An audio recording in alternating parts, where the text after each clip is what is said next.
Hello, everyone. This is Jason Oliver, and we have another episode of Film Seizure here for you.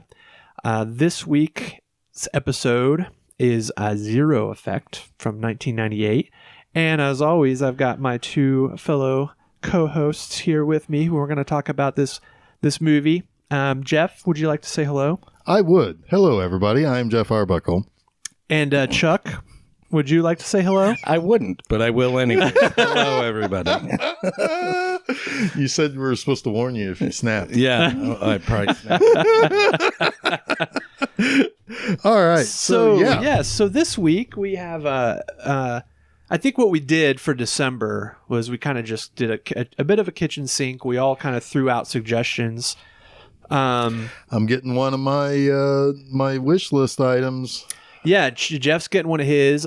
This one was my pick, Zero Effect, and Chuck rounded out the month for us with a couple of his recommendations. So that's how we're going to end the year. You get the scraps. I got two. Yeah, Chuck got two. You got the next two, and neither were from Italy. Nope. That's coming. Though. It's coming. It's coming. It's coming. The Italy tsunami. Italy's coming, and it's bringing hell with it. The boot's going to kick us right in the ass. Yep. Right in the nuts. But before that happens, yeah, right in the old Ghibli's. Ding dong. But before that happens, we're going to talk about I wouldn't even say kind of. I would say a most definitely underseen mystery comedy thriller from 1998, directed by and written by Jake Kasdan, the son of Lawrence Kasdan, who you might remember as the screenwriter of just some really minor hits. Yeah, nothing that I know Raiders of the Lost Ark. What is this? What is that? And Empire Strikes Back. Strikes Back? Yeah, what the Revenge of the Jedi? What is this? But he didn't make this movie. His kid did. He also made a movie called something like The Little Chill Out or something. The Little Chill Out, yeah. Okay. The Little Relax. The Little Excitement. Yeah, no. Okay, so yeah, his son Jake. Yeah, Kasdan? his son Jake Kasdan. This was his first movie. Wrote, produced, directed. Next movie he made wasn't for 4 more years, but he made Orange County, which is pretty fun little comedy flick.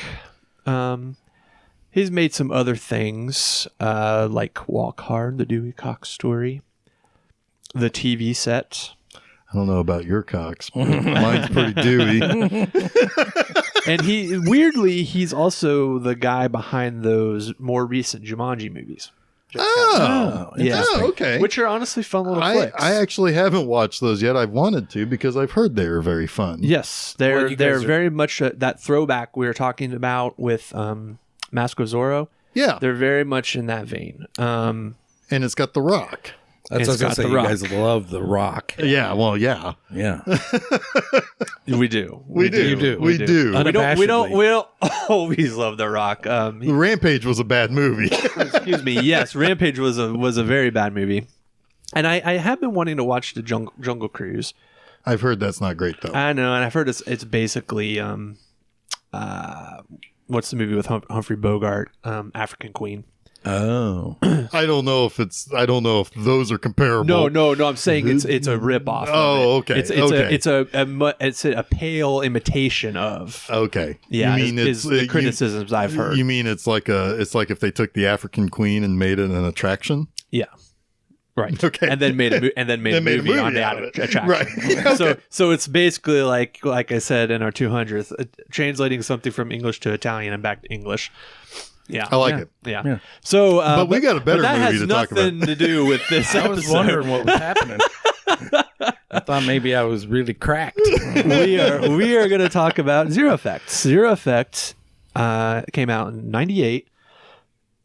I don't remember this movie in theaters. I'm sure it played some theaters. It came out on January 30th, 1998, which means that it was dumped out there and left to die. Yeah, I saw this on VHS tape in a few months later, probably. Yep. Yeah. We got it in at the VH1 video. Yep, that's probably when I saw it too. And I did not really know what to expect other than I think I knew Ben Stiller.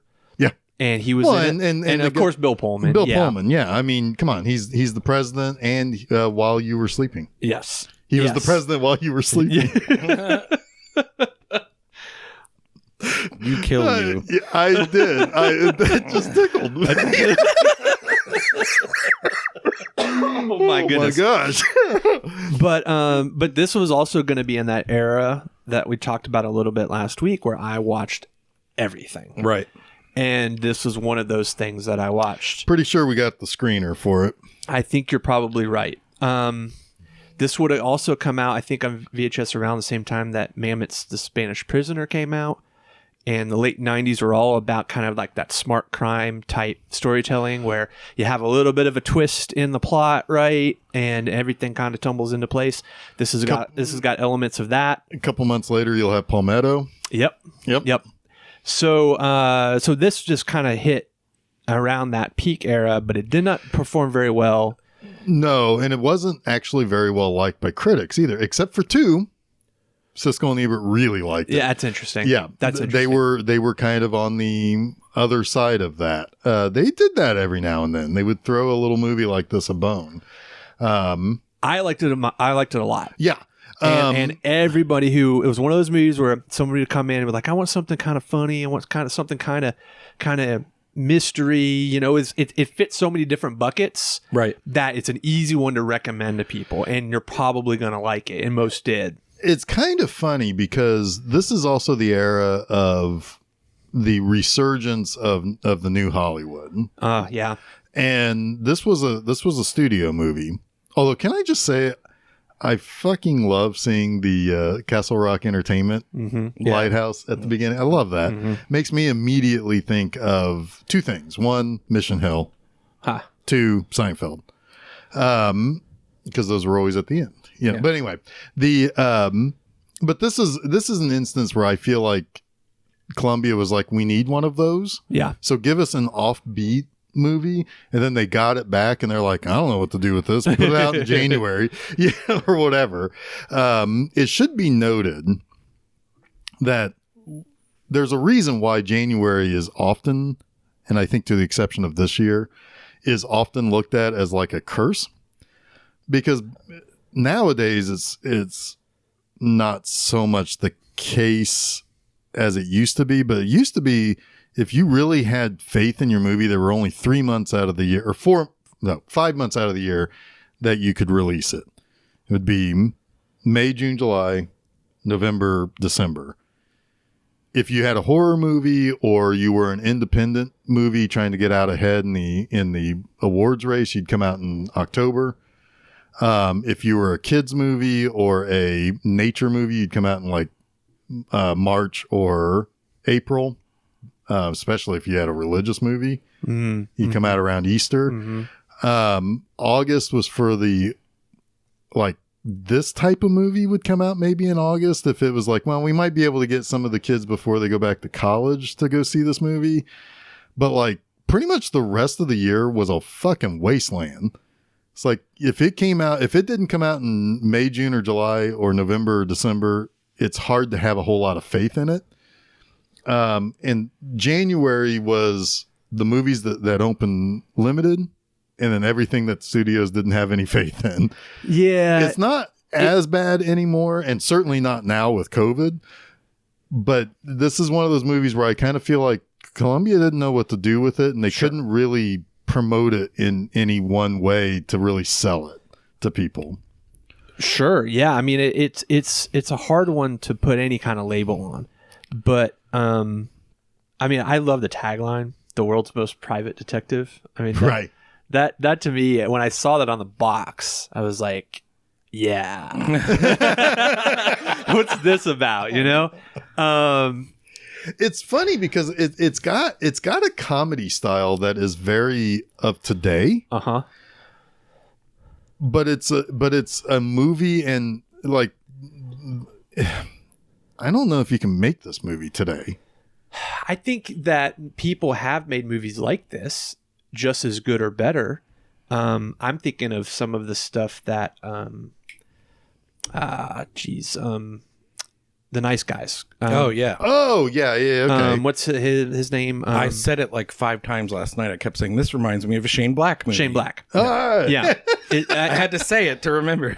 Yeah, it is very Shane Black. Yeah. I feel like. So people are kind of making movies like this, but they're few and far between. Right. Yeah. I think they were much more common in the 90s. Oh, most definitely.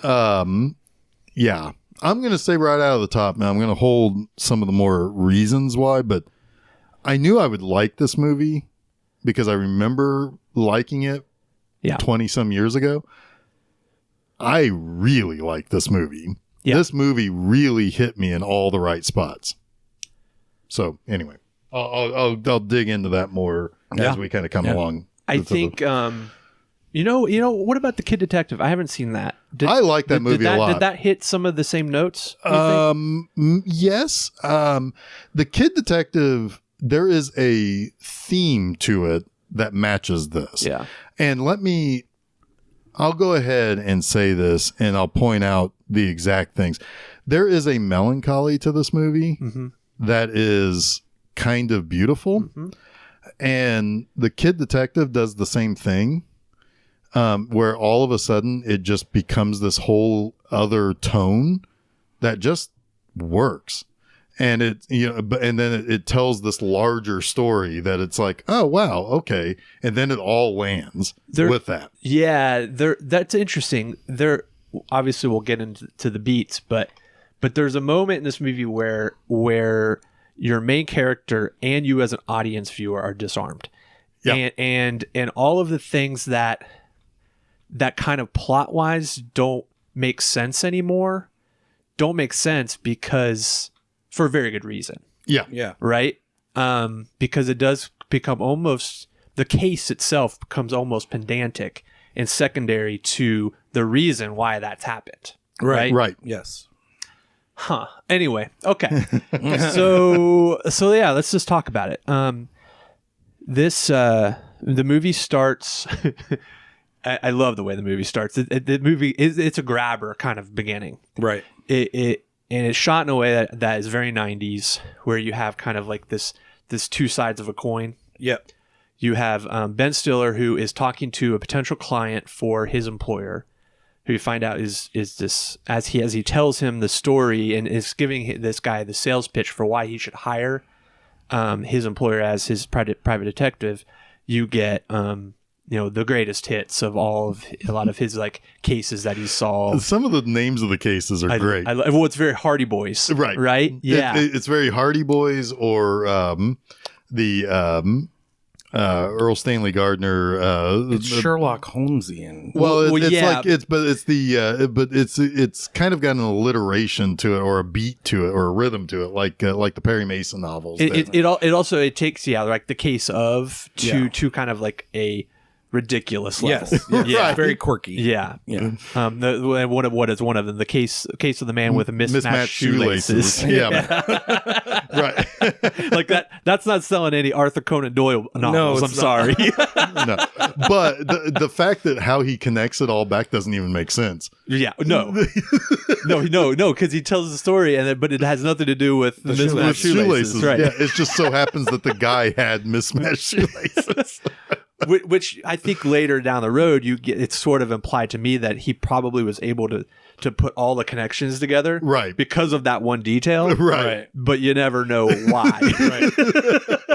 Well, it's kind of cleverly written here too, because they obviously didn't have a reason for it. So Ben Stiller says, "I can't get into the details." Right. It's like, because there are no details. It's just the case name we wanted for this. Right. Well, because we find out later he names the case. He names the case. Doesn't really. I mean, like it's so. It doesn't really matter in the end. It's fun having not seen this movie in a long time. Like the whole movie, I'm like, what is he going to name this case? And it's ridiculous. Is it going to be this? Is it going to be this? Super literal. Like, it's a paragraph long. I kept guessing with Stephanie. I'm like, and when it came up, I'm like, oh, well, I wasn't right. And yeah, you can't read the names of the cases and get anything out of it. No, it's great. No. So then, all right. So we've got the two sides of the coin, right? He's giving the sales pitch to Ryan O'Neal, who is the client, And but something Stark was his last name.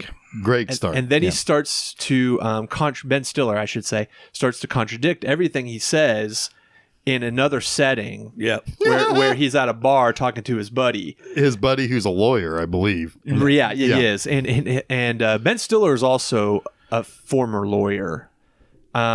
He says he worked at the farm, which I think is the FBI. I think he was an FBI lawyer. Oh, okay. And he got the job because Daryl Zero saw him argue a case in court that he never really understood why was so specifically great. Right. But that's why he got hired. But anyway, he'll say something like he's also, among other things, an accomplished musician. and he's talking to Ryan O'Neal, and then it'll cut to him in the bar, and it's like, and he tries to write music, and it's terrible. It's thematically weak and shite. There's no sense of musicianship whatsoever. And it's like, so you're getting like both of these sides of this mystical figure. Well, it's a guy who's good at his job, but also has complaints about his job. Oh yeah, he's totally venting about his job. He hates it, but but also you could kind of get the sense that he admires his employer as well, because he is confounding in the way his mind works. I think both of the things he said were genuine, and both conversations are genuine. Yes, he's of two minds of this person. Yes. Yeah. Because here's the thing. It's like one of the things that Daryl Zero is apparently one of the smartest people on the planet. And smart people are often portrayed either as completely and totally unlikable or completely and totally amazing at everything they do. What you typically don't see is the fact, which is probably true, that amazingly smart people are very weird people. Yeah. And they have very weird ideas about very specific things. The three of us are very smart people. We are very weird people too about very weird things. But this is to another level. Like, this guy is so smart, he cannot exist in public. Like, he has to be a recluse. Right. And this is where, Chuck, what is this movie loosely based on?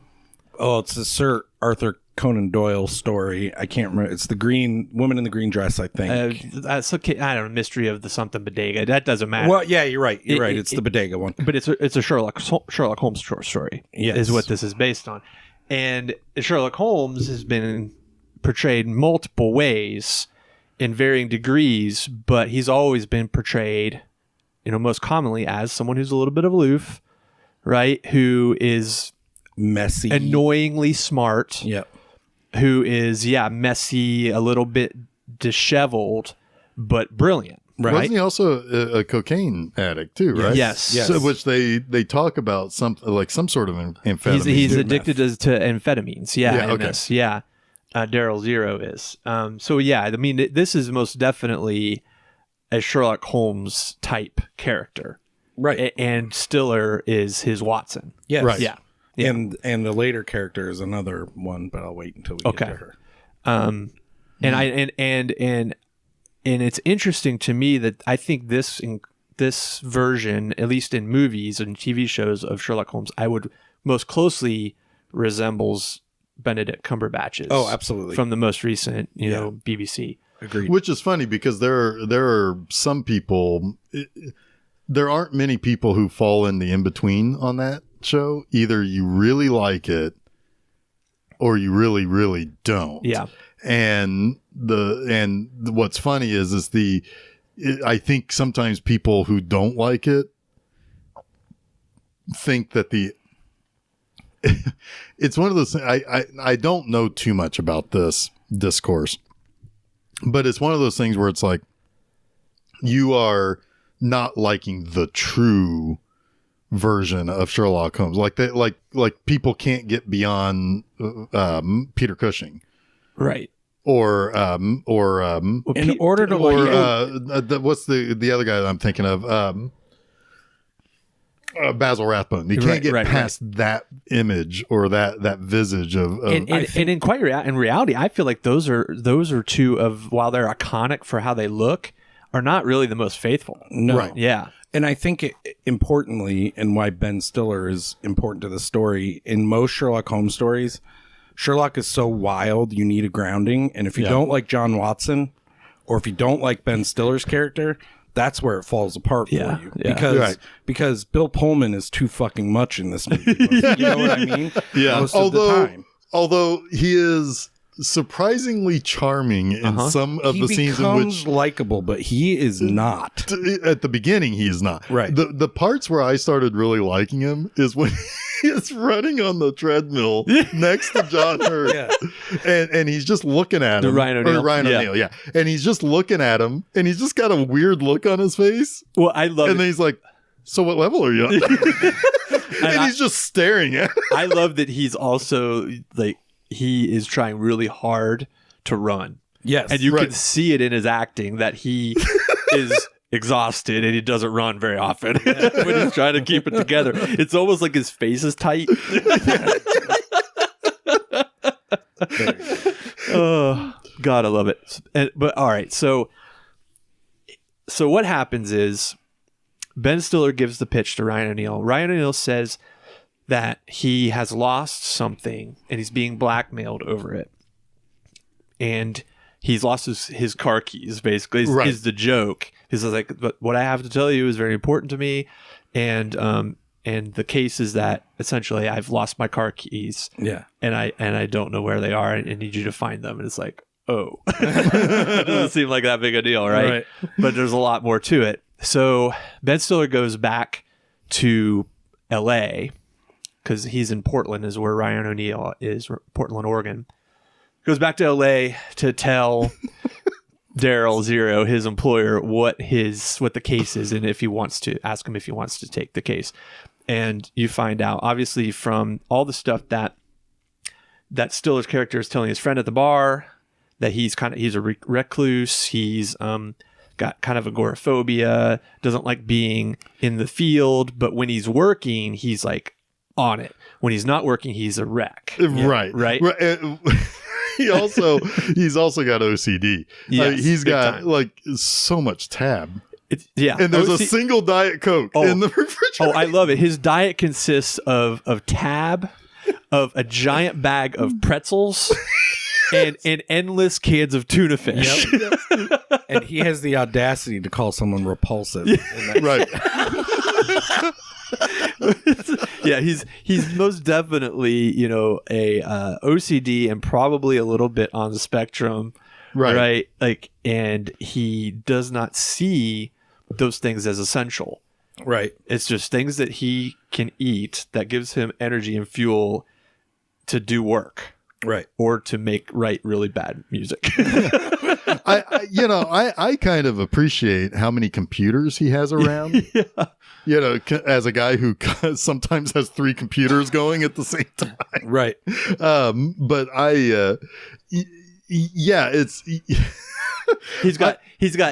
he's basically, his apartment is locked behind a safe door that doesn't work completely. Right. It's malfunctioning. And you could, and I love it too, because you get all the frustration that Ben Stiller has had about this trip is coming out in just him unlocking the doors and relocking them, because his door has 6 deadbolts, right, that he's got to individually unlock with separate keys. Then he's got to put a code in, and then and the code is really long. Yeah. Well, also, what about is there, what is it that is like tacked into the wall in one of the shots inside, like down by the floor? It looks like he's like bedazzled something. Oh, I don't know. I missed that. I don't know what it is, and that's the thing. It's like, I also missed the other staple of his diet is Campbell's chicken noodle soup. Yes. Yeah. Lots of cans of that. Yeah, these are all, this is all good human fuel. And the one Diet Coke, which is, we find out, is for Ben Stiller. For Ben Stiller, for Steve Arlo. Yeah. There's something weird that Arlo does when he enters the house. He goes to his desk and finds like a model of a mouth and puts it on a shelf. It's like it looks like he's going to reorganize stuff and he's looking for something important and then he grabs that and puts it on a shelf. Yeah, Like, why? yeah. Why did you do that? And he gives it like a disdaining look too. Yeah. Yeah. But it's like it's got to be there for some reason. Yeah. It's weird. Unimportant to the story, but obviously shown. But he comes into Daryl Zero's room, who the whole time you've been cutting to him, but from the waist down. There is And one you're seeing other a thing. guitar and hearing him sing this screeching song. Right. There is one other detail that's on one of the computer monitors. I don't think you see it better until a little bit later. You might see it at first with the when he's going around the apartment, like before you see him. There's a newspaper clipping that says Boston Zoo fire kills rare stork. It's just a newspaper clipping stuck to one of the monitors for the computers. That's wild. Yeah, it's like, what?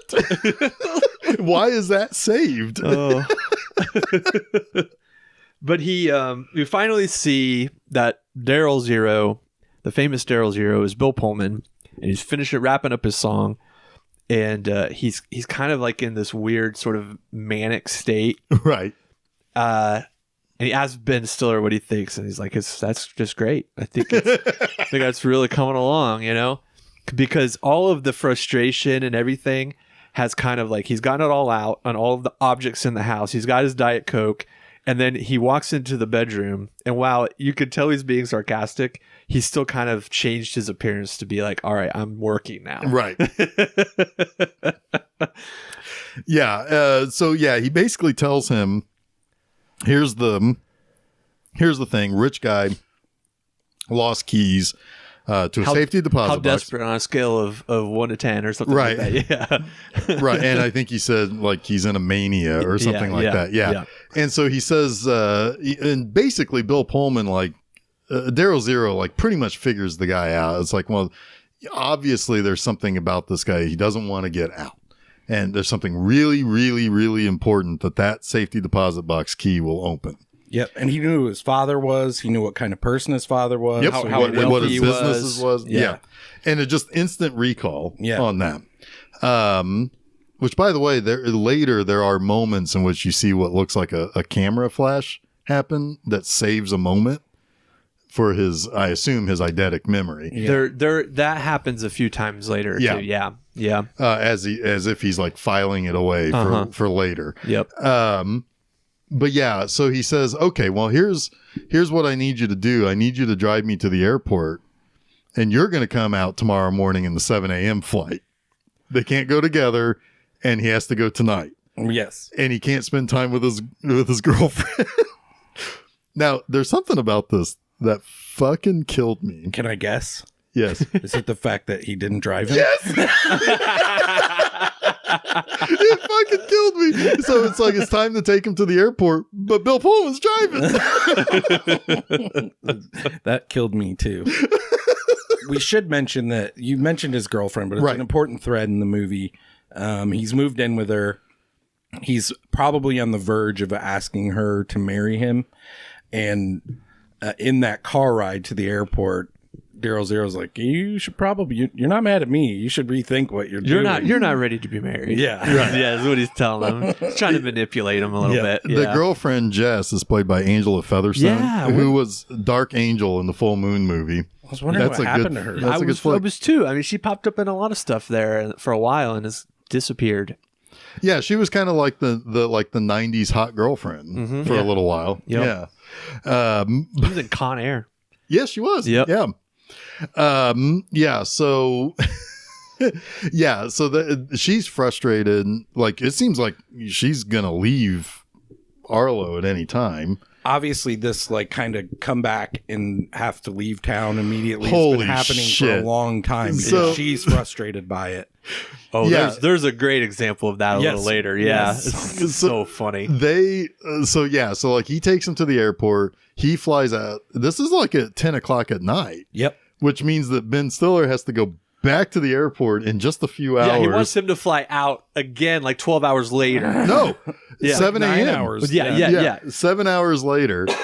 Or 7 a.m. and 9 hours later. And so so then he gets there. Do you want the locale breakfast? No.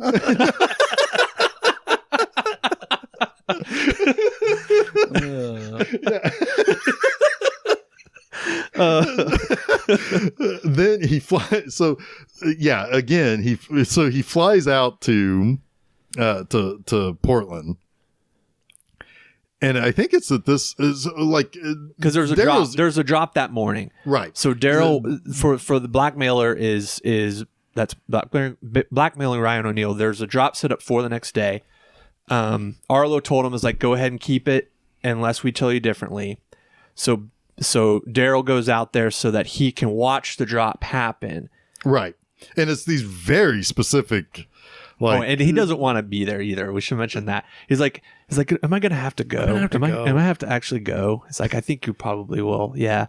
And it's like, 'cause there's already been some other detectives over the case too. And he gets really mad about a particular detective who always mucks it up. Yeah. Yeah. For him when he's got to come in and clean up the mess. Yeah. But yeah, he doesn't really like to go into the field. If he can solve it from home, he will. Which some of the stories were like that 1 hour. was 1 hour of him just thinking about it. Yeah. But he goes and he's also simultaneously writing his own memoir. Yes. And about like his detection techniques and all of that. So a lot of the narration from is him writing his book. There's some really great stuff. There's some really great stuff. Yeah. He talks about the two big obs. Yeah. Yes. Observation and objectivity. Yes. Which is the zero effect is what you find out later. Yeah. Right. But but one of the things that always has stuck with me from this movie is in this next scene when he's observing the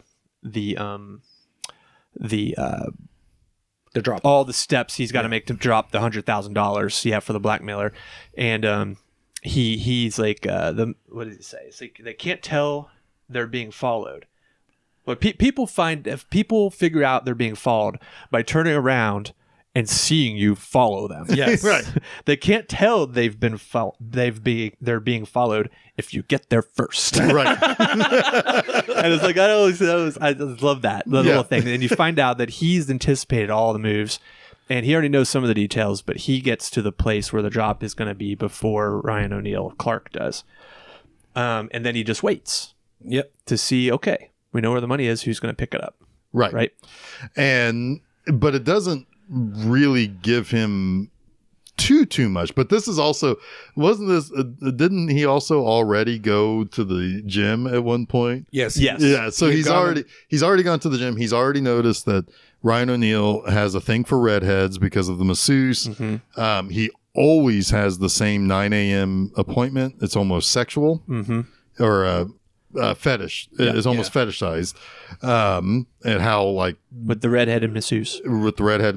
He also meets Gloria, who is the lady from the Walking Dead show. It's Kim Dickens. Yep. And she, it's like, and he's already kind of been surprised by her a little bit by the fact that he's like, well, just let her have the 10 a.m. appointment when he tries to get to the same masseuse. I think he's just trying to, in some ways, live the life that Ryan O'Neal is living, just to kind of get to know him. And so, but then she's like, no, you clearly need it more than I do, which he's like, what? He's like he's disarmed by that. This is why I think she's a little bit of an Eileen Adler character. Or Irene Adler from the Sherlock Holmes, because she's a foil for him. Yeah. Like he notices she's an EMT. Later he explains why, because he smells the whatever chemical on her. Iodine. Yeah, iodine. And he goes through the whole, the Sherlock Holmes like dress down with her. Right. And then she kind of dresses him down by saying, you look like you really need a massage. Yeah. Like, wait, how do you know these things? Or whatever. Right. And right. It's like everything that he sets himself up to do on the job, she breaks through it. Yeah.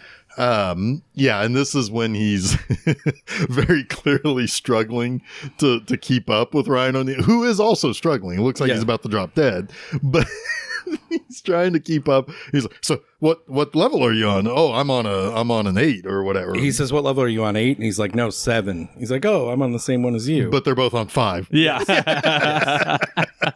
Yeah. So, he, and then he also like, he uses a different name, to talk to him in a different, like in the locker room, where he's talking about, basketball. He's talking about like, you can't win. Ryan O'Neal says you can't win a championship without a fast break. And he's like, no, wrong. The Boston Celtics did in the 80s. And then he brings up that he went to Cambridge. Columbia, but yeah. Or Columbia. Oh, no, yeah, you're right. Cambridge. Clark came from what? Stark. Yeah. Jesus.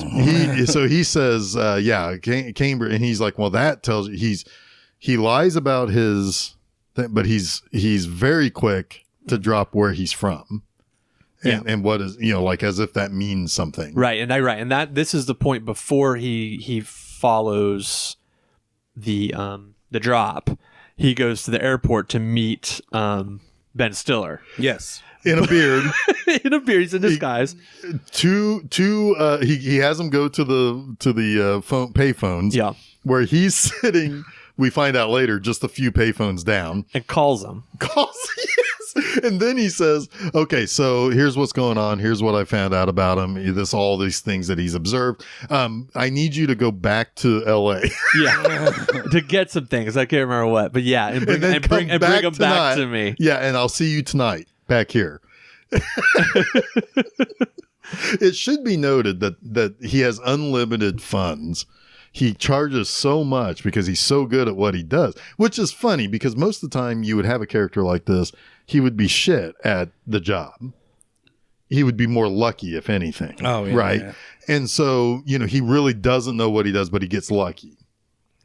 And then, but on the other hand, you have, in this, he actually is really, really good at his job, but he's got all of these other quirks about him. He's got no personal skills. Right. Right. Yeah. And he needs what he needs when he thinks he needs it or wants it. He just makes decisions as he goes. Right. Right. It's kind of plucked from nowhere. Yeah. So he sends. Oh, go ahead. Well, I love the line when he tells him he needs to go back, and Ben Stiller's like, I just have one. Well, before that, he said, I just have one question. Why are we talking on payphones? And then wide shot, and they're just like a few payphones. And he says, oh God, it's Bill Pullman is so good in this in every scene, but he says, two guys in an airport talking looks kind of fishy. And then he tells him he needs to go back. Yeah. And Ben Stiller's just exasperated, and Daryl Zero says, are you still there? And Ben Stiller just says no and hangs up. And what we find out later, which I'm kind of skipping something a little bit, is when Ben Stiller goes back, he gathers information and comes back, and he's been left a note by Daryl Zero at the desk that says, I've gone back to LA. Oh yeah, I'll see you in the morning. And then when he does see him in the morning, he's like, so I brought you those things, which you obviously don't need anymore since you already went back to LA, and I imagine you got them. But we do have that important drop-off watch, because when he watches the drop-off, Stark goes and puts the money in a toilet tank, and he's watching these two weird-looking fellas who have briefcases and are walking around with stuff. And part of the directions were to pull the fire alarm. Right. When after he dropped the money. Which is incredibly important, as it turns out. Yes, because then the EMTs need to come. Yep. And Gloria Sullivan walks into the men's bathroom where the money's dropped and out. Yep. Presumably with the money. And she's got a lot of kibble with her. Yes, so she is apparently either the blackmailer or part of the plan to blackmail. And he's already seen and conversed with her earlier. Yes. So it's like, that's too much of a coincidence. Yes. Yeah. Right. Yeah. Exactly. It's like she's obviously she goes in all to the same gym. places. Yeah, exactly. Yeah. Right. So at that point, like he's also like the lady at the front desk of the gym. It's like, well, she's not married, and she's like playing matchmaker for them.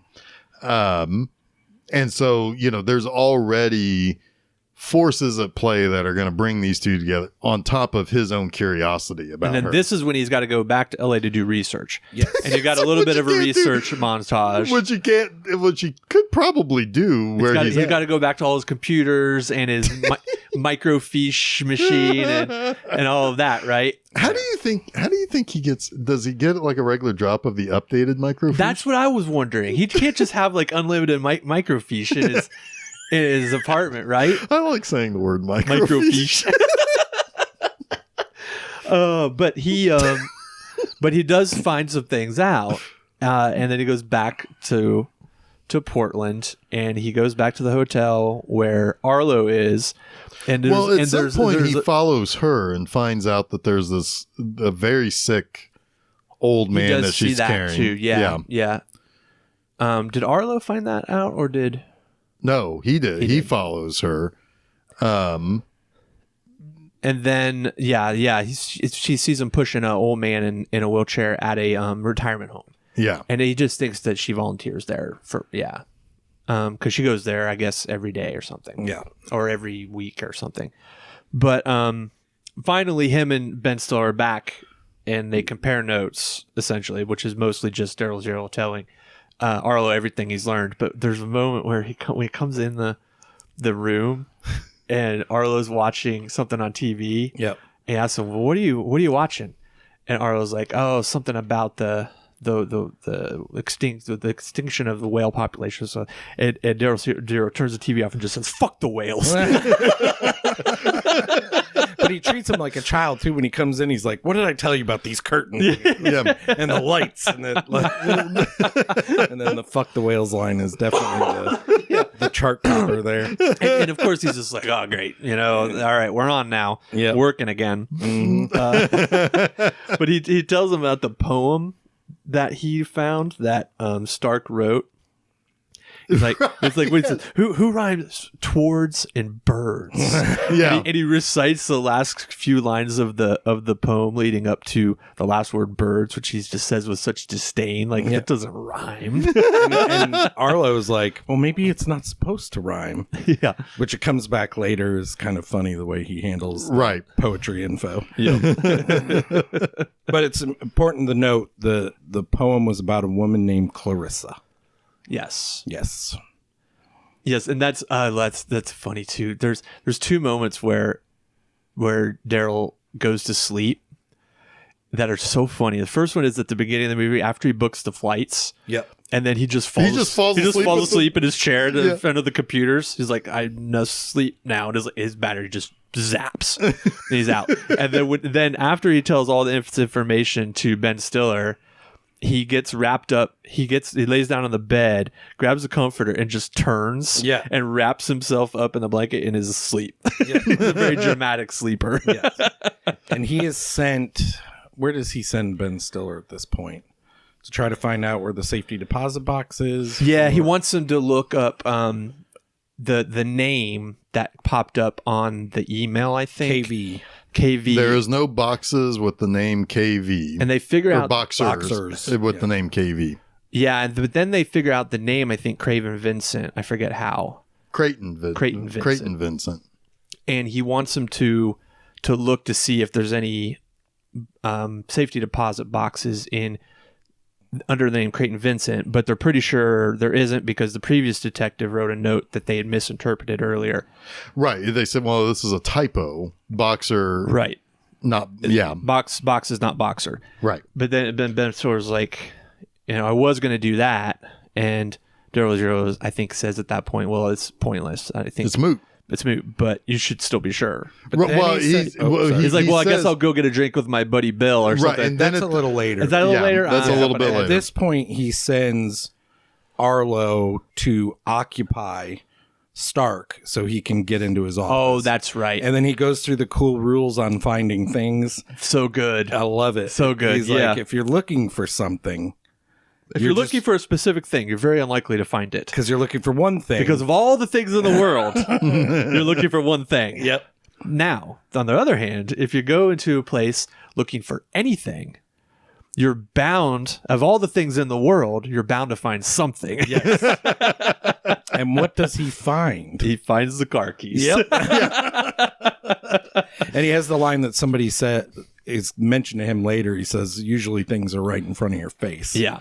And he finds the car keys. He finds the car keys in the couch cushion, of course. Yes. Yeah. And he's effectively solved the case at this point. He knows who the blackmailer is, and he knows where the keys are. Yes. But he has a further interest in knowing why these two seemingly unrelated things, because if the keys weren't found by the blackmailer, they can't be blackmailing him for what's in the box. Exactly. That's what he said. He talks about the who's and the wheres don't matter as much as the whys. Yes. Yeah. Exactly. And he tells this to Ben Stiller, to Arlo, and I love it. Arlo says, the keys are a coincidence? That's confusing. And Daryl Zero is basically, it's like, yes, it is. So now he's intrigued. This case is interesting now. Yes, it is, because like you had mentioned, it's like the whys end up connecting all the dots, and when you connect all the dots, that's when you get it unveils something worse, really. Yeah. Because so there's a point in which Arlo goes and talks to Stark, and they go and they meet at that diner or that restaurant. Mm-hmm. And he tells Arlo the whole story about who Clarissa is. Well, Clarissa was a college girlfriend, and I had, it was young puppy love, basically. And it was, I was getting a little manic with it. Yeah. Before that, Daryl pretty much figures out that Stark killed Clarissa. Yeah, because that's what Ben Stiller says at the diner. It's like, so he asks him, is there not anything more you want to tell us about the case?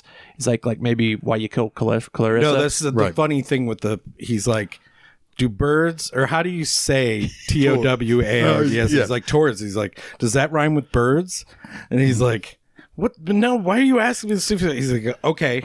Why did you kill Clarissa? Yes. It's so good. But that's when they go to the diner at that point. Yeah. And they had also previously, Zero and Arlo were investigating the hotel room, the scene of the crime, to figure out how it happened. Because they're the photos of Clarissa on the floor and the body outline and everything. The position of the bed, the type of bed is key, because it didn't exist in the bed that's there now did not exist as a size of a bed in 1972 or whatever. And Arlo's like, great, somebody changed the bed in the last 20 years. Right. Yeah. But yeah, he basically reasons out, because they had found out that when Creighton, killed Clarissa, because we know that Creighton killed Clarissa at this point. We don't know why. But they're trying to figure out why they figured out the name. They figured out who Creighton was. Yes. And they just put it together that because of he the was name, a hired gun. and because of the name Clarissa. Yeah. Yes. And he went to prison for killing Clarissa. Creighton did. But they don't know Arlo why. went to the police department and said, I need all the files on this. The guy's like, yeah, whatever. And he's like, well, I'm here, I'm here for Daryl Zero. And he gives them fucking everything. Yeah. Right. So obviously Zero is known in every police department in the country too. Obviously is a pretty important guy. But in those files, they find that Creighton had touched everything. Mm-hmm. He had touched everything. Why would he touch everything? Yeah. If he was hired to go in there and shoot her, he accomplished that. What was he looking for, basically, or whatever? Right. And there was the position of things were different. Things that wouldn't be to code or standard in, for like fire safety. 79 or whatever. 72, I think it was or something like that, 70 or whatever. But yeah. And so basically, he was hired by Stark, and which is funny because Stark just gives that up. Like, he's like, well, he knew they knew. Yeah. But at the same time, he doesn't at all show any kind of remorse, really. Right. No. Which gets under Ben Stiller's skin. But he also he says that she was trying to extort money from him. Well, she's like, she by saying that accused she me was of- raped. She accused me of rape. Yeah. He doesn't say it directly. Right. He just says, she accused me of something. Well, yeah. Well, that's when And then Arlo Arlo's like, fills in the rape. blank. Yeah. But he does, like, it's very, very clear. And it becomes very clear in the scene, like, while there is a story here that's interesting, that's unfortunate, that deals with all of this other stuff, and it's like, okay, I see why you're concerned. At the same time, it is very obvious that Stark is a very dangerous person. Yeah. And so Arlo goes back to this is when he's like, it's like, well, I was gonna check that, for the boxes with KV or whatever. So I guess I'll just go have a drink with my friends. There's a few things that happened before this that we should cover. Arlo had gone home at some point. His girlfriend basically gave him the ultimatum, and he said, well, he gave her kind of an ultimatum too. He's like, I will quit if you'll marry me. Right. Right. And also during this time, Daryl Zero is falling in love with Gloria. Yeah, they've gone on dates. He told her he was an accountant, so he had to do her taxes. Right. A really funny scene. Yes. And that's where he finds out that Creighton is somehow related to Gloria. He because sees the picture. Sees the picture. Sees the picture and a reads lot of the back, deposits and withdrawals that are made. Yeah. Yeah, she asks him about a specific deduction for The Ceridium? chromodium or something. Yeah. Corrodium. Yeah. And it's like, well, it's for things that corrode or whatever. It was like similar to the Eurodian or yeah. Yeah. All right. So obviously Gloria is on to him, right? Right. Yes. Yeah. Because she also And finds she's- out from the person at the front desk that he claims that he was That's a little later, but yeah. that he was something else, and so she's like, no, he said that he was this. But when she invites him to her apartment, she doesn't have that information. Right. But she's still on to it. Right. She knows. Yeah, and she's being playing kind of coy, but she does like give him access to this information at the same time, right? Right. But what I love is when he calls Arlo, and all you hear is Arlo's side of the conversation, which I always love because the jokes just hit differently. Yeah. But he says, so let me get this straight. You can do blah blah blah blah blah. You can fly an airliner, but you don't know how to file a tax return. And then he says, and then there's a couple beats, and then he says, no, it's a W-2. WW2 is the Second World War. So funny. So he and so but yeah, when we get to the scene there where, like, he talks about, it's like, yeah, she was my college girlfriend. She was I became a little bit obsessed with her after she kind of showed up out of my out of the blue after we had long broken up or whatever. And, I had gotten married again or whatever. And she's like, so you're, and then she accused me of something. And he's like, rape. And it's like, well, at that point I couldn't let that get out. Right. So I had, Bad for my family. Yeah, he even said, I had no doubt that I could beat her in court, but just the specter of it right. would be bad for me. So he basically says that he hired Creighton Vincent. Yeah. To kill her, to which Ben Stiller goes back and says, we work for awful people. Yeah. To which it does not register with Daryl Zero. No. At all. He's like, we're the good guys. We're the good guys. We find things out. We find things out, and they need our help. So we're good to somebody, basically. Yeah. And he's like, this is basically when he's like, yeah, I'm done. That's with my this. last case. Yeah, this is it for me. Because it's like, he is a killer. He killed that woman, basically for nothing. Yeah. I mean, like, for something he didn't have to do. Yep.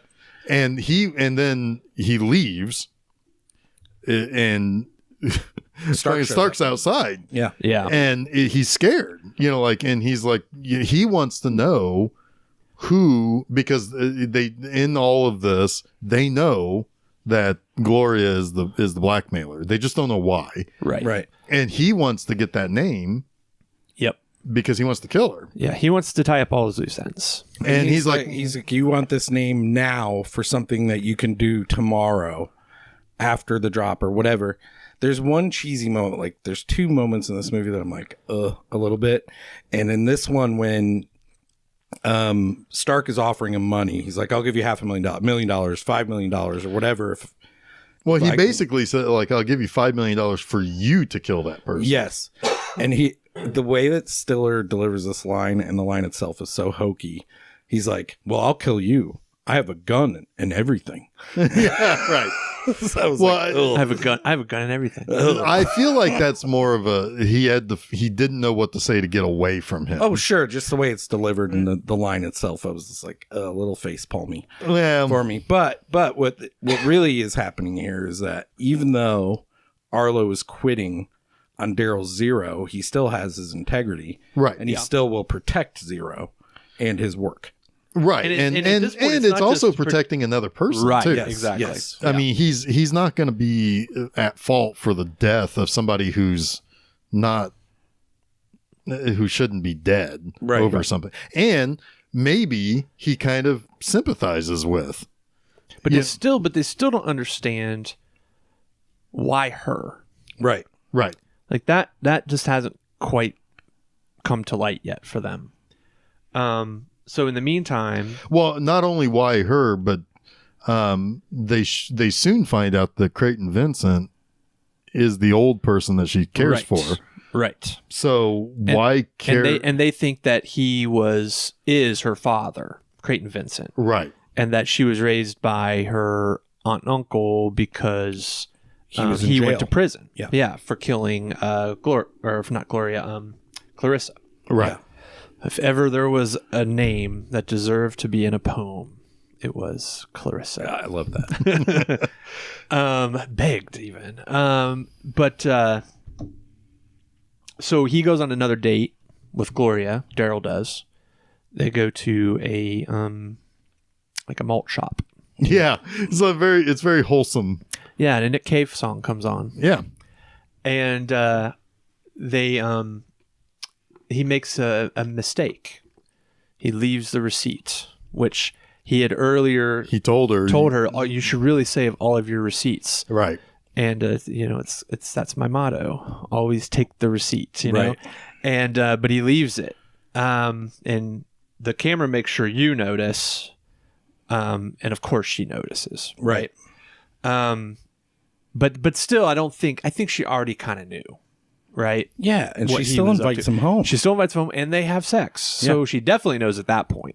That song was a poor choice, by the way. Yeah. I don't hate that song, but it's so it's Lyrically it doesn't work. yeah. Yeah, for that scene. I agree. Yeah. Yeah. That was the other moment in this movie that I was like, I don't know about that. I don't know about that. I don't think Lyrically it doesn't work. Yeah. The first verse does, the second verse doesn't. Anywho, and then at that point, he had stayed over at her house before as well, but slept on the couch. There was another funny thing there. She's told him the couch folded out, but when they show him sleeping, it's not. They didn't fold it out. And he's also very uncomfortable. And that's, I think, that moment where you realize that he's falling in love with her. he's struggling with his. Yeah, because he's willing to go there and stay there. And he's struggling, but he wants to be near her also. Yeah. Right? And that's where he starts to make mistakes in his detecting, but starts to also become a better person. Right. Yeah. Yeah. Yeah. There's some growth there. There's some growth there for Daryl Zero. There is an arc here for Daryl. Yeah, and this is one of those things where it's like he really now wants to know, because the thing is, it's like he knows at any minute he can get pretty much at any minute he can get rid of Stark by just saying, here's the key, here's what you want Right. in that box, because he has to still figure out what that box is and what it is and how to get it out. But this is, he knows that he can basically get rid of Stark at any moment. He desperately wants to know more about this woman that, he suddenly. Well, not only that, but he can get rid of Stark, but Stark's still going to press him. Right. Because somebody's blackmailing him. You're right. And he's going to want to know who. There's another critical moment too, though, in the scene in the diner. Another funny single-sided call where Daryl Zero calls Arlo and he asks him if a person can be physical evidence. Yeah. Because he's starting to put together who she says Gloria something about really is. Yeah. Right. Because she starts saying something to the effect about what Her mother had red hair. Her mother had red hair because the waitress had red hair. Yep. And then also, we already know that Stark likes redheads. Yep. And so it's basically, it's like, oh, no, Stark's the father. Yeah. Why I love this movie, Steph and I had to pause it right before he made that call. I think to let Ransom our dog out or something. And we started talking about it and we pieced all that together while we were talking. And it's like, this movie gave us all the information we needed, never overtly. Like, I probably would have been surprised by it, but also been like, oh, this all makes sense if we hadn't paused at that exact moment. Yep.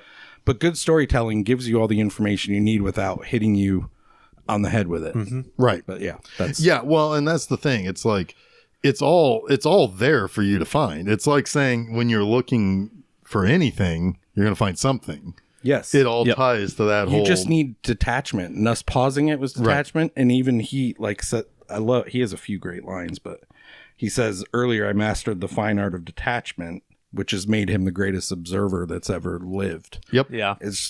He's so full of himself, obviously, but it's also meaning. True though. His words have meaning. Yeah. Right. And he even admits that was not the best decision he could make. Right. For, well, he for always emotional health. He becomes passionate about something in the case, and it's not really his downfall. He almost fucks it up, but he doesn't. Yeah. Which is, I don't know. It's cool. Yeah. Good stuff. Sorry. No. Proceed. That's good stuff. So wait, where are we at then? Because right. So at this point, he is asked, it's like, well, can a person be the material evidence? And, and so they're like, yeah, I think so. Yeah. And so it's like, well, then Gloria is the daughter of Clarissa and Stark. And it's there. And Boom. he doesn't know she exists. He doesn't know she exists. That's why the bed was moved, because it was kind of like a makeshift crib. Yep. So the baby could Play crawl area or away. whatever, Play yeah. area. Well, he called it a crawl space. Yeah. Like a makeshift. Quite literally. But basically, Creighton he's obviously a bad person too. Yes. But what he does at that moment, like, seals his own fate, because instead of leaving the baby with her dead mother, he takes her to his sister. And it wasn't even just that. It was the fact that if he did that, then Stark would find out that she exists. Because there would be all the stuff in the room that he removed. And he would want to kill the baby as well to eliminate the rest of the evidence. Yeah. Yeah. Yeah. So and he's like, well, that's a bridge too far for me. I got to save this child. It is clearly an anti-abortion movie. But you're right. He erases every bit of evidence from the room. That's why that there's a baby, and that's why everything has been touched. Everywhere. Yeah. Right. Yeah. Yep. So then he takes that and right, and now, like, she has been taking care of the person who saved her, who ironically is also the person who killed her mother. Yeah. But he was, I mean, to a certain extent, she has come to some solace that, well, it was really Stark who killed. Yeah, I mean, she had lived her whole life thinking that Creighton was her father, and then, until about a month ago, and then he told her and came clean, and it was kind of like his deathbed confession. And while that's like a really hard thing for her to probably hear, she still looks at Creighton as her father, and this other guy as the whole real reason why her mother is dead. Right. Yeah, because ultimately, she's right. Creighton saved her life. Right. Yeah. Exactly. And so, yeah, and that's a very, very complicated Absolutely situation, but it's also there's a realism to that a little bit. There is a realism to the idea that it would be hard to completely and totally detach yourself from the person who basically saved your life, even if it caused the death of a mother that you never really knew. Or, because as a baby, you have to grow up a little bit to know your mother. Mm-hmm. And then, but it's all she knew. Yeah. So how do you completely and totally change that? I mean, some people can, and that's one way of dealing with it. But in this scenario, it's a complete and total, it's a complicated issue. Yeah. I do have a question for you about Gloria's character, because obviously she discovered Stark killed her mother, and instead of going for justice, she went the route of getting money from him instead. Right. Do you have any problems with her because normally I think in any other movie I might be like, I don't like her because of the way she did this. Yeah. See, again, this is a complicated thing because it's like she is acting maybe more from pure anger. Right. So it's like at that point, there may also be like a statute of limitations. Maybe. She may not be able to get she has the proof that she can release. And all she really has is the fact that she is, biologically his daughter, and Creighton Vincent on tape saying she doesn't have that. Actually, that's probably the reason why, because it's in the safety right, deposit box. and she doesn't have the key, right? Because the whole thing with the safety deposit box is that Creighton Vincent put it on tape, the whole thing about implicating Stark. He actually has him on tape saying, it has him on tape that I want you to kill him, right? But he doesn't have the key, right? So there was really nothing they can do with that, right? Good point. And they don't know that he lost the key, which is why this whole movie's happening. Yes, right. He believes the key was stolen. Yeah, so there's no real way for her to get, I guess, justice legally. Yeah. All right. Yeah, it's right, and so she can make a wild accusation, but that's not going to do anything. Right. Yeah. Right, because he's right. At the end, he's going to be able to afford better lawyers. Yeah. So yeah, I mean that's the all she can get from him is to make sure that the person who basically his decision to have her mother killed put the guy who did the job in a position to where he has had to go to jail for it. Whereas before, if it was just a murder of somebody who was just there alone, he would have not gone to jail. He would have had the rest of his life. Right. Which, again, it becomes complicated. Yeah. It's a complicated scenario because he chose to save her life. One, she's alive. And two, he had to go to jail for it. So he basically went to jail for her. He gave up his own life for her. Yeah, he paid. He paid, yeah. Now, granted, he should have paid anyway. And Stark hasn't paid anything, and he hasn't done anything. He is not bothered by the fact that he has no remorse. Like I said, it's less the money, honestly, than the anguish that she's putting him through. Right. The fact that he's hiring countless detectives to try and get to the bottom of it. I mean, he is a mess, and that is the true justice, right? Yeah, and he even said he has a great line to Stark. He says, "You can't buy silence; you can only rent it." Yeah, right. Which is why he wants to find her, so he can. He wants to end it. Yep. He wants to end it. So we have one final drop. Right. Yes. This is pretty much the end of the movie here. Stark is going to make one more drop, and I think it's indicated that this will be the last drop. This is the last time because that's the thing. It's like there is no more care and there's nothing more that she needs to pay for Creighton Vincent. Mm-hmm. And she knows she's been found out too. Yeah. And any more time that she spends is a chance that Daryl Zero will turn her in. Right. Because she knows. She knows. Right. Well, yeah, she knows his name. Yeah. As we find out, she knows who he really is. That's one thing we haven't talked about. Daryl Zero has an incredible stack of different IDs. Yes. He's very, very careful about not giving his real name to anyone. Real name. Yeah. Right. I'm not even sure Daryl Zero is his real name. That could be. Yeah. It's very likely But one of his IDs, oh my God, has his hair parted like wildly across, like down the center, down the side of his the opposite side. But it's like the wind blew it. And Right. It's all the way out to the side. Right. He's got the derpiest look on his face. It fucking kills me. It looks like kills Jeff me. Daniels from Dumb and Dumber. It does kind of, yeah. Yeah. Totally. Yep. Oh my God, it's funny. But yeah, so the last drop is at the planetarium in Portland. And he's already there. She's already there. He's disguised. And in walks Stark. He was supposed to leave after he dropped the money, but instead he goes into the planetarium. Yep. Yeah. And she sees him. He sees her.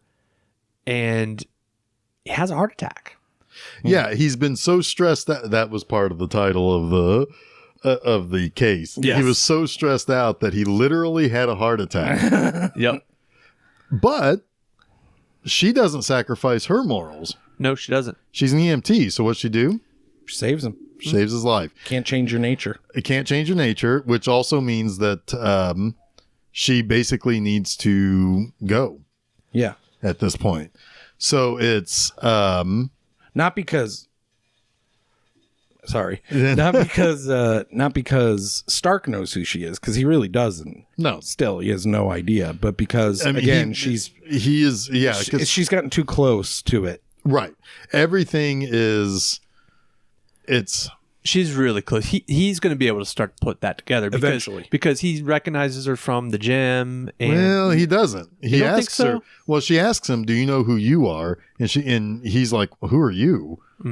yeah, He doesn't. That's the thing. He is that was the other thing about his self-absorption. He's so self-absorbed that even Zero, who is literally next to him in two different scenes, gives him two different names, and he doesn't know him from one scene to the next. Yeah. So yeah, it's she can bank on that, but eventually he may remember the person who saves his life. Yeah. And I think too, and this could be debatable, but Zero is watching her Yeah. as he saves her. Yeah. And I think that is the moment where he decides he will let her go. Yeah. Because Oh, she definitely. did the right Yeah. thing. You think definitely? I think definitely. Yeah. I think Well, he doesn't just let her go. Well, yeah, we'll find Yep. out more Yeah. about Yeah. that, but you know what I mean. Right. well, yeah, and I think that's also the reason why this is the last drop is because she doesn't know what Daryl Zero is going to do. Right. Absolutely. Because he could give up her name at any point, Yep. and so she's got to go. 100%. So she tells him to meet before the drop thing. She tells him, "Hey, I got something to take care of. Meet me at my place at 6 p.m." Right. She doesn't really. She's pretty sure, probably at this point, not 99% sure, but she thinks, I'll tell him to meet me there at 6 p.m. But really, in reality, she's got her last 100K and she's gonna take off to Thailand, I think. Yeah. But she calls the house Yes. at her apartment. She calls her apartment. Daryl Zero's there, and he picks up, and they talk. And she tells him, you figured me out, and he's like, how did you figure me out? And that's when she mentions, a few things, but the receipt was a big one. Yeah. And he was like, yep, I left the receipts. It made me sloppy, right? Yeah.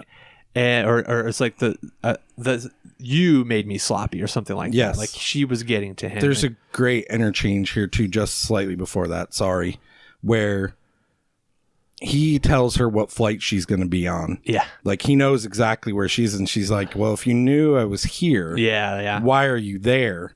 And he says, well, I knew you'd be there, but I hoped you'd be here. Yep. It's so great. Fucking great. Yeah, it's great. But well, that's that's a little bit more of shedding the objectivity. Yeah. But in lieu of himself, he sent Arlo. Yeah. Right. Into which he's like, there's a man that's sitting behind you. And she's like, oh, God. Like, because she's still unsure. This is like why she's leaving, right? She's unsure what he will do. Yeah. And he's like, no, don't worry. He's got my pack of IDs for you to use now. Right. Keep moving. Don't keep much money on you. Just keep, never use the same name, your real name, or the same name in the same place. Stay out of westernized countries for a little while. And at least a few false months. Information as much as you can. Yep. Right. Yep. So good. I love the ending of this movie. It lands perfectly. Right. And then he right, and he's sitting down. Yeah, he talks about how, it's like, she was the first, basically, and like made him really, it changed everything about who he is by being that perfect foil to him. Yeah. And so, and he's like, never tried to contact her again, but I hope that, or I imagine wherever she is, she's, flying through the air. Yeah, skydiving. That was a thing that he didn't understand about her, that he was intrigued by, why she would want to skydive. Right, because he doesn't understand why anybody would do anything that could potentially put them in harm's way. And she gives the fatalistic argument that I always give, like, if I'm going to die, a piano's going to fall on my fucking head. Like, right, it's my time to go, I'm going to go. Right, it's like you never know when that's going to be, so why does that prevent you from doing anything? Yeah. He also tells her one true thing that is probably what makes her fall in love with him, and he's never been vulnerable in that place where he tells her what happened with his own parents' deaths. Oh yeah, right. That his father killed his mother and then killed himself. And she's got it all figured out for the most part at this point, but she's now fallen in love with him. Yeah. Yeah.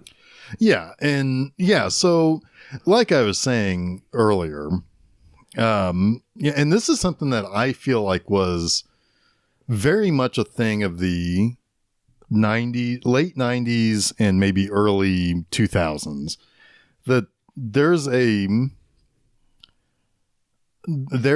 melancholy to this movie. It doesn't necessarily make you feel sad, but it's more realistic. Yeah. Because like we were talking about, it's like there are difficult concepts in this movie. The concept of why she should care for the person who killed her mother. Well, she never really knew her mother. So therefore, he saved her life. That means something to her. Right. It's, it's like, it's like one of those things where it's like, well, what if you ever found out that, one of your family members did something terrible at some point? Well, it's like, well, you're not supposed, you can't just throw away everything you've known for all of your life. Right. It's like, no, it's one thing. It's like, yeah, it would be one thing if like a family member, you witness them kill somebody who's important to you. That would be one thing. Right. But like, there's so many, there's extra concept here going on that's very realistic, but it also speaks to the, kind of the general melancholy of life, and that doesn't necessarily mean that it's sad. It's just something that's, it's a very 90s vibe too, though. Like the melancholy of it.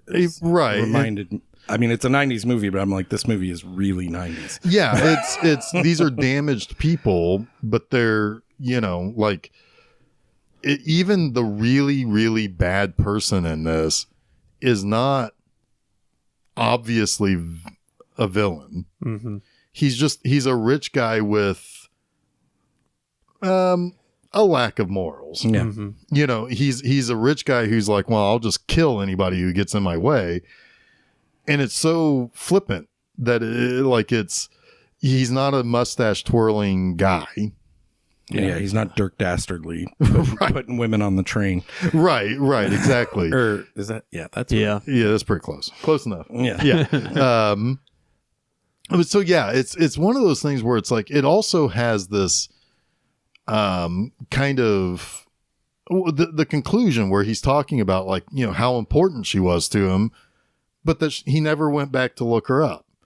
That's why I think she's like the Irene Adler character, because anytime she's around, she will be unsafe for him. Yeah. To continue to do what he needs to do, he would never be able to accomplish again if she was in his life. Yeah. And that's like every time Irene Adler comes back into a Sherlock Holmes story, he like tailspins. Yeah. It would be the same thing with him. So but that's, I mean, and it's it is a sad thing.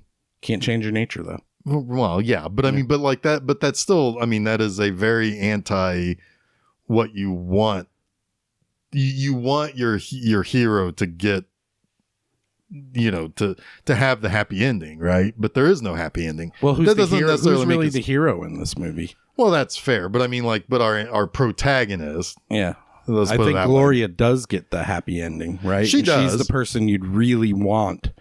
But I mean, but she's not the protagonist of the movie. I know. but the bad guy still gets away with murder. Yes, he does. That's true. I mean, they are exceedingly fair with him. Right. They send him back the portion of the money that was for finding the identity of the blackmailer, and they give him the tape of Creighton Vincent and him and start conversing, and also his car keys back. Right. And I think a part of that too is part of that is a protection of Gloria, because Fair. Stark can close the case on this and feel like he doesn't have to worry about it anymore. Because he has all the information. He has thinks that everything can hurt him. Yes. Right. Yes. Right. So he won't go looking for her. Right. Yeah. But there's still somebody who was blackmailing him. Yeah. Yeah. So she's not safe. Not completely, but lessened. But yes. Yes. He has no reason to imagine that he has a daughter. Right. Yeah. Right. And, you know, I mean, for all he knows, it was actually Creighton Vincent who was, and when he dies, Sure. Yeah. then it just will eventually kind of go away. Right. Right. Yep. Yeah, no, it's just, it's this, you know, the protagonist doesn't really win. The antagonist Gets everything he wants. but is he really the antagonist of this movie? I would almost say that the protagonist is also the antagonist, just because he's such a weird person. Yeah. You know, so like That's who the movie's really about, right? I mean, exactly. Yeah. And he gets in his own way. He makes his own mistakes. He gets too involved, but at the same time, he does the right thing in the end. Mm-hmm. And so, yeah, it's one of those types of movies. It's hard to put your finger on it, but every now and then there's a movie that comes along where it's like, well, that didn't end happy, but it ended perfectly. But it's satisfying. Yeah, exactly. Yeah. It is. I am happy for it to end this way. Mm-hmm. And none of it feels contrived either. Right. It would be contrived if they ended up together, right? Exactly. Yeah. Exactly. Well, yeah. I mean, that's or if Stark went to jail, you know? right. Yeah. Well, and it's kind There'd of be funny. a scene where they are like somehow able to get him to confess again or something. Right. And it's like, and then the cops all come in. Exactly. It's like, you got him, Yeah. you know, and Arlo is like, he walks off smiling, and it's like, he Right. gets the thing after being a workhorse the whole time. Yeah, right. He I gets the kind of glory. wish that exposition wasn't there just a little bit, like where he says, I never did go looking for her, Mm-hmm. and Arlo got married and blah, blah, blah, blah. I'm like, I wish the movie just ended on that phone call when she was at the airport, but it was still nice to have that little wrap up. Well, you wonder about that because from a creative aspect, what Jake Kasdan thought he might do with this story, Right. right? You know, you wonder, was that just tacked on later to kind of help sell the movie? Right. You know, was that a studio note? Someone told him they needed more of a point on it. Right. You know, who knows, right? I would mean, have loved to have seen more Daryl Zero. absolutely. Movies. Yeah. And he tried to make the TV show. There was a pilot that was shot and everything, but it didn't get picked up. Yeah. But yeah, I mean, but at what point in time too does it just become a retread of Sherlock Holmes? Right. It was dangerously close in this movie anyway. I mean, we kind of got, in my opinion, more Daryl Zero with the most recent Benedict Cumberbatch Sherlock Holmes movies in a lot of ways. This British version of it. Yeah. Yeah. Agreed. He was a better musician. Yeah. He was definitely a better musician. No, it's kind of funny because I thought, like, after the movie ended, and I had that kind of a, because a couple of things. One, I used to always say, and our buddy Shannon knows this. It's like he always knew that I was a big fan of what I call the non-ending, which is there is no grand, happy, everybody gets what they want. The everything just continues on. We don't see it, but it just continues on. And that, from the reason why I love that is because of the Cheers finale. There is no Sam doesn't get everything he ever wanted because he already had it.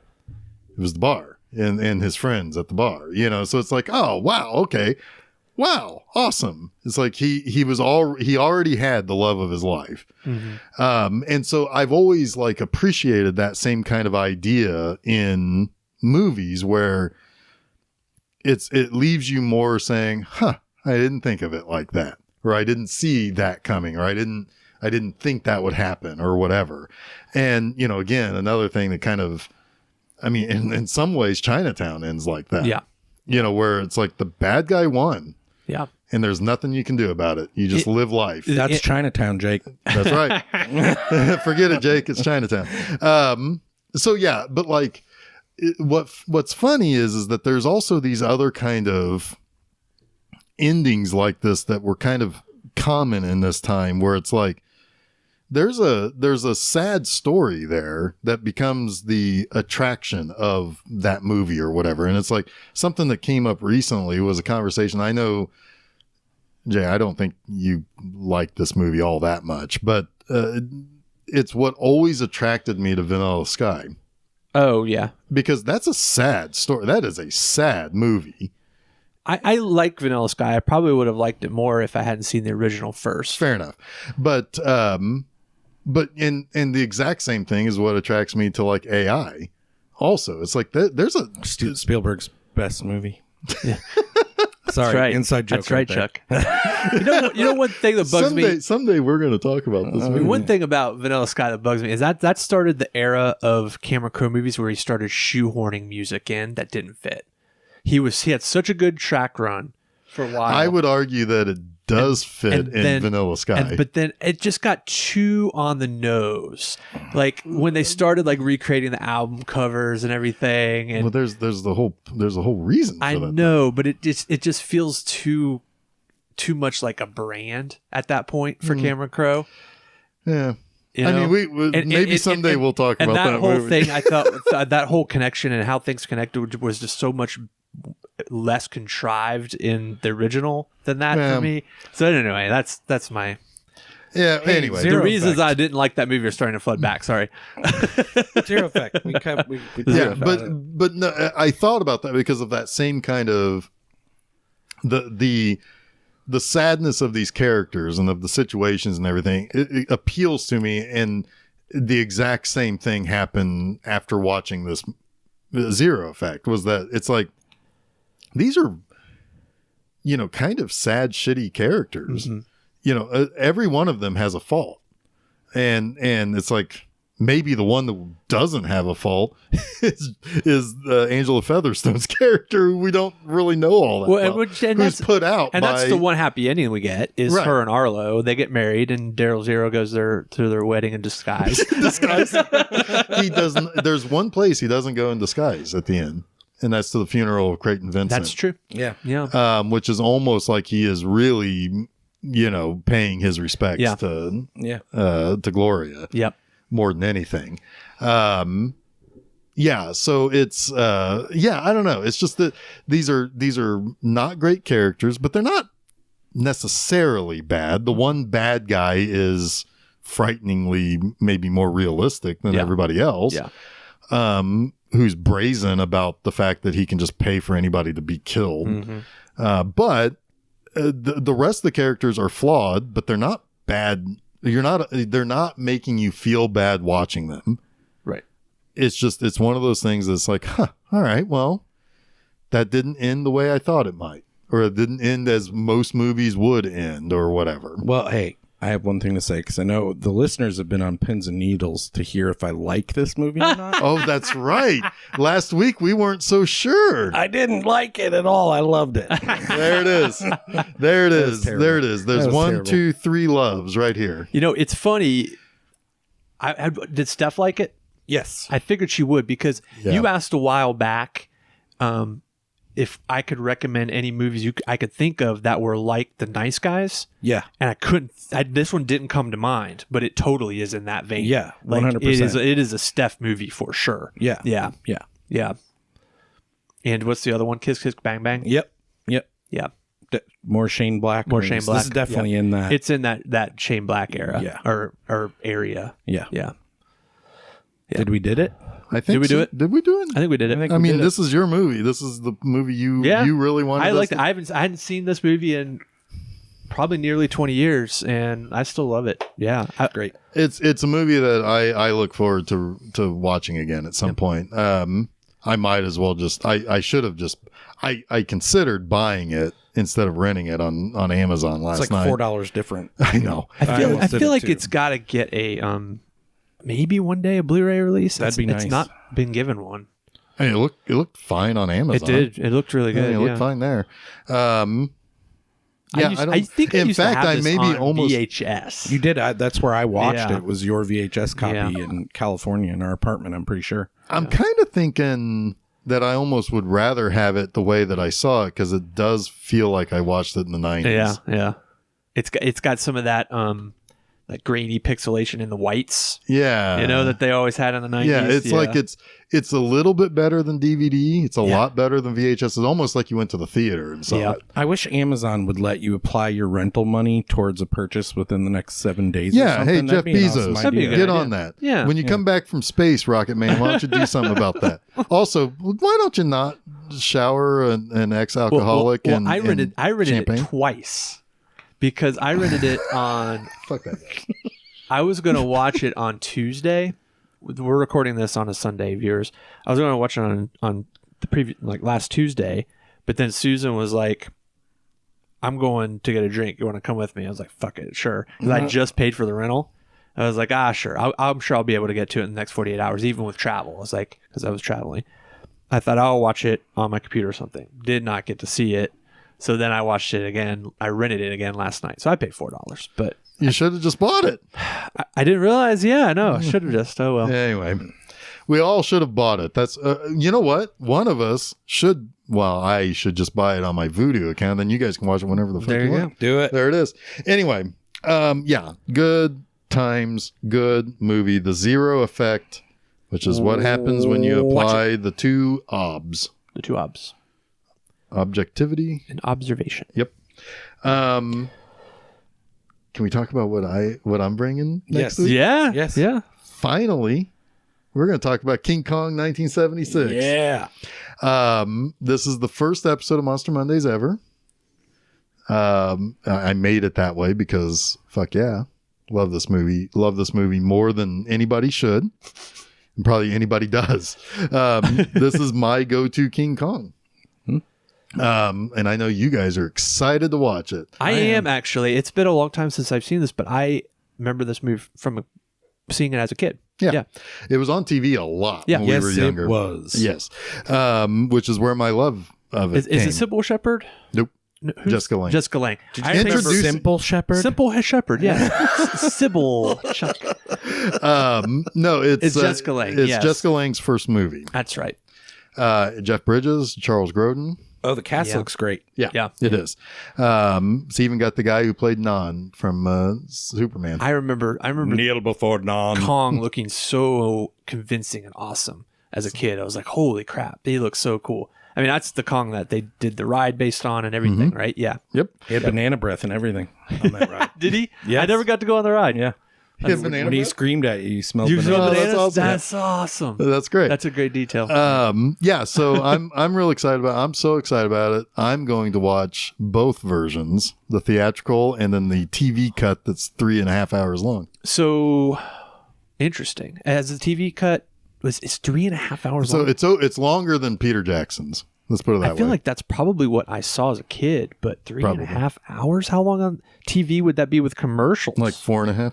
Holy crap. Yeah, I seem to remember seeing the end of this movie a lot more than all of this movie. Yeah. It's possible that Also, they played it 2 nights. I really remember all the stuff where they bring them from Skull Island back and on the ship and everything. On the oil tanker? Yeah, I remember that vividly. Yeah. Yep. I'm excited. Yeah, That's excited. I am excited to watch this. And if you guys hate it, I'm quitting this show. There's no way I'll hate There's no way I'm going to hate this movie. I'm a King Kong fan, so Yeah, there's me no way too. I'll hate it. Anyway, so yeah, that is happening next week. Also next week, Monster Mondays, 1942's Cat People. Oh, I nice. think you can actually argue, even though objectively it's there. I think you can actually argue that there is not a cat person in this movie. But anyway, I mean, it's heavily implied. So the remake had 100% more cat people and 100% more David Bowie, Yes, and 100% more. Paul Schrader, Was Jennifer Connelly in that one? No. No.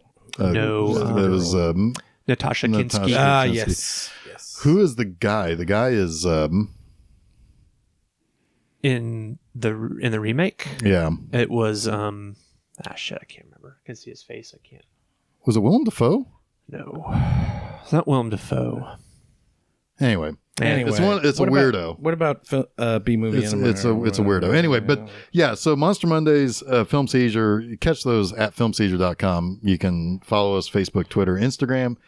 You can subscribe to our YouTube channel, which I do definitely recommend because in just a few weeks, Monster Mondays is going to be YouTube only Yay. with a whole month of Godzilla flicks. And then you can also find us at the various podcast sites, SoundCloud, Spotify, wherever you like it. We're probably there. Then this Friday, it's the 300th B-Movie Enema. Wow.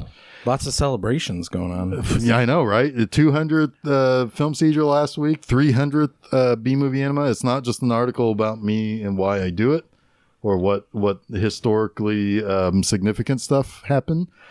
I actually watch a movie, if you can call it a movie. It's The Howling New Moon. Oh, no. It's a shitbag movie. Oh, no. Oh no! And I go into, you guys need to watch it, or you guys need to read it because you guys didn't watch it like I did. I know. So you have now I watched watched that it movie twice. Not many people have done that. Hey, I No. watched about an hour of that movie. Yeah, but I watched the full fucking I think thing I twice. Got maybe 30 minutes in. Maybe Yeah. I took a break for fireworks. Yeah, me too. It's a bad Yeah. it's a bad But world. worst I've ever we were It back is. to start Howling 8 on time. Reborn. Reborn. Reborn. Yeah, which wasn't great, but a better. It was a lot better, Better than 7. Yeah. And then this weekend, go over to YouTube for the B-Movie Enema YouTube channel and watch B-Movie Enema, the series.